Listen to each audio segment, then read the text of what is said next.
এই ৩টা বছর ধরে আসলে অনেক কষ্ট নিয়ে আমি এই দিনগুলোকে আগে আমি কখনোই বুঝতাম না যে আসলে কষ্ট কি জিনিস। আগে যখন বাবা পরিশ্রম করতে পেরেছিলেন তখন আমি যেটা চেয়েছিলাম বাবার কাছে যতটুকু পেরেছিল আমার মুখে দেওয়ার জন্য চেষ্টা করেছিল।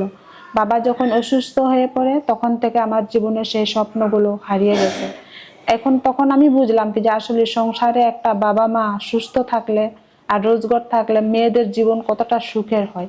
এই ৩টা বছর ধরে এখন আমি বুঝি কি যে আসলে মেয়েদের জীবন অনেক কষ্ট। কারণ কেননা সবার সামনে হাসতে হয় অথবা রাতে নীরবতা কাঁদতে হয়। আপু, আপনার নাম কি?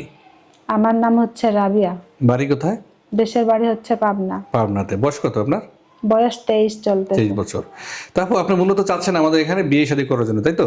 জি। তো সেই মানুষের সম্পর্কে একটু বলবেন, কেমন মানুষ চান? বয়স যেমনই হোক তার ২টা বাচ্চা থাকলেও আমার কোনো সমস্যা নাই, কিংবা তার স্ত্রী থাকলেও আমার সমস্যা নাই। সে যদি আমার এই সুখে থাকতে পারে আর আমাকে একটু কেয়ার করে, যতটুকু ভালোবাসা দেওয়ার ততটুকু যদি আমারে দেয়, আমিও যথেষ্ট তাকে ভালোবাসা দেওয়ার চেষ্টা করব, এমন একটা মানুষ চাই। তো দর্শক, আপুটির নাম রাবেয়া, তার বয়স 23 বছর, বাড়ি পাবনাতে।